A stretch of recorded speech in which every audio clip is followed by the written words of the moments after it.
আজকের গল্প দর্পণ, কলমে আজিজা নাজরিন। মেয়ের ডায়েরির একটা পাতা। আজকের দিনটা আমি কোনোদিনই ভুলব না। জীবনের প্রথম বড় পরীক্ষা, মাধ্যমিক পরীক্ষা। সেখানে আমি ব্যর্থ।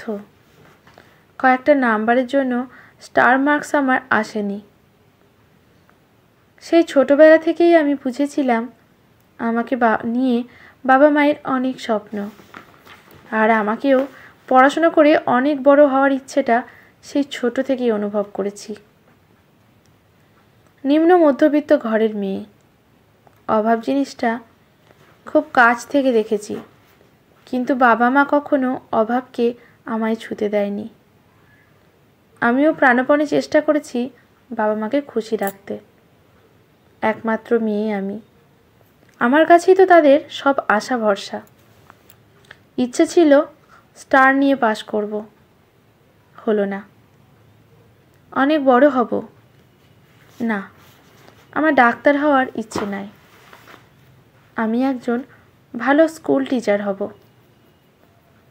স্বপ্নের সিঁড়িতে ওঠার আগেই একটা সিঁড়ি তো ভেঙেই গেল। সেই সকাল থেকে নিজের স্বপ্ন পূরণের ব্যর্থতার যন্ত্রণার সাথে বাবা মায়ের কষ্টও বুকে খুব করে বাজছে। রাতের পর রাত জেগেছি, সাথে মাও জেগেছে। বাবা সাথে করে বাড়ি থেকে রোজ 4 কিলোমিটার দূরের টিউশনগুলোতে হাসি মুখে ঝড় রোদ জলের দিনগুলোতে অবলীলায় উপেক্ষা করে আনতে গেছে, নিয়ে এসেছে।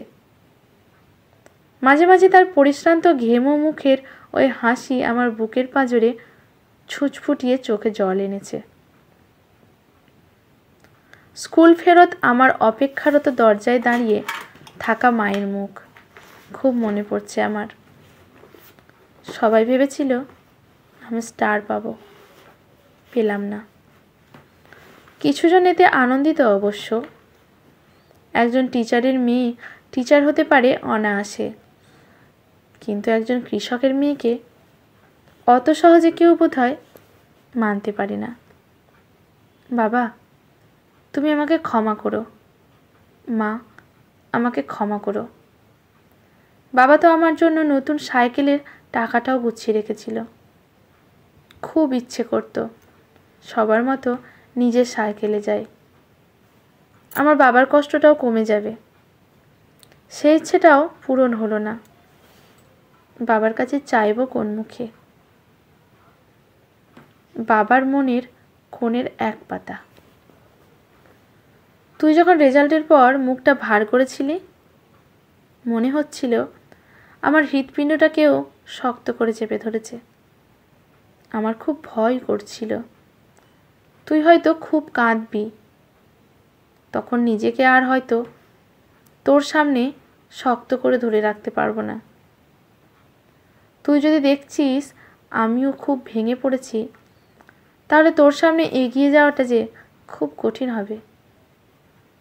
অনেক ছোটবেলায় যখন তুই সবার সামনে গড়গড়িয়ে ছড়া বলে অনেক হাততালি পেতিস, তখন আমার বুকটা গর্বে ফুলে উঠত।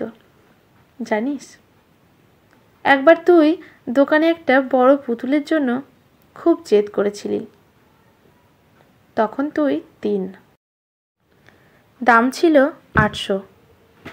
এনে দিতে পারিনি, বদলে 30 টাকা দিয়ে একটা মাটির পুতুল এনে দিয়েছিলাম।